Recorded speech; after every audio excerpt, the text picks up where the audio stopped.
Hey everyone. So, what if I told you that the biggest decisions in your love life, they're not really being made by you, but by a hidden blueprint that was created way back in your childhood? Today, we're diving deep into the book Attached to uncover this incredible force and, more importantly, show you exactly how you can take back the controls. Okay, let's just jump right in with a big one. Have you ever wondered this? I mean, you meet someone, the spark is there, the connection feels electric, but somehow you always seem to end up with people who just don't choose you back with that same energy. Sound familiar? Or maybe you're on the other side of the coin.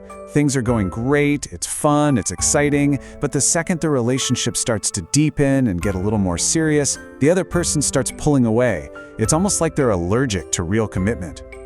You know, all of this really leads to the biggest question of all.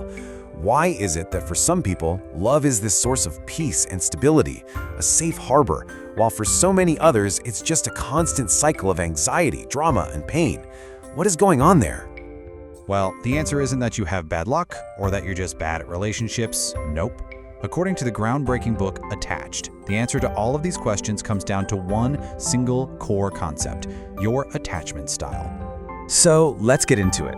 Let's talk about your hidden love style, a theory that I promise you, once you get it, it can totally change how you see and navigate every relationship you have. So what in the world is attachment theory? Well, think of it like this. It's a bonding system that got programmed into us when we were kids. And now, as adults, it's running silently in the background, kind of like an operating system. It dictates how we handle intimacy, how we deal with conflict, the whole shebang. And here's the big insight. Most relationship problems aren't actually personality flaws. They're just clashes between different attachment styles. Now, the theory basically breaks people down into a few main styles. About half the population, 50%, is considered secure. Awesome. But that leaves the other half, and they're mostly split between anxious and avoidant styles. And believe me, this distribution is the absolute key to understanding the chaos of the modern dating world. Okay, let's start with the ideal, right? The secure style.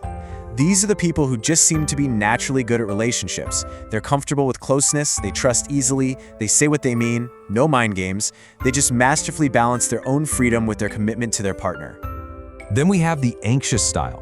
For people with this style, relationships are often run by this deep, deep fear of abandonment. This makes them need a lot of reassurance from their partner. They can get attached really fast and spend a ton of mental energy just worrying about where the relationship stands. And this is the inner monologue, right? For someone with an anxious attachment style, a delayed text message is never just a delayed text message. No way. It's a potential catastrophe that kicks off this whole spiral of worry and self-doubt. They're not trying to create drama. They're just desperately trying to feel safe. And on the other end of the spectrum, we have the avoidant style. Now, these folks want love just like anyone else, but they have an even bigger fear, the fear of losing their independence. For them, real closeness can feel like losing themselves, so they tend to keep partners at a bit of a distance and pull away whenever things start to get serious. This is the classic language of the avoidant. Phrases like, "I just need some space," or "Can't we just keep it casual?" These aren't just throwaway lines. They are carefully chosen defense mechanisms. They're tools to manage that intense fear of being trapped or engulfed by the relationship. So we have these different styles. But what happens when they actually get into a relationship together? Well, that brings us to what the book calls the dangerous dance, which explores the most common and often the most toxic pairing out there. And here it is, the anxious avoidant trap. I mean, just look at how perfectly mismatched their core needs are.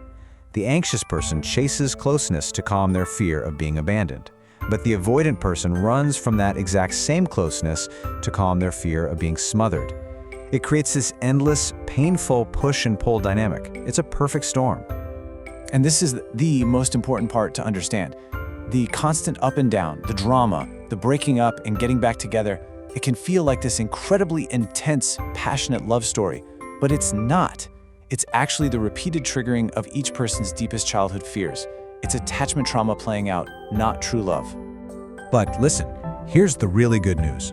You are not doomed to repeat these patterns for the rest of your life. Not at all.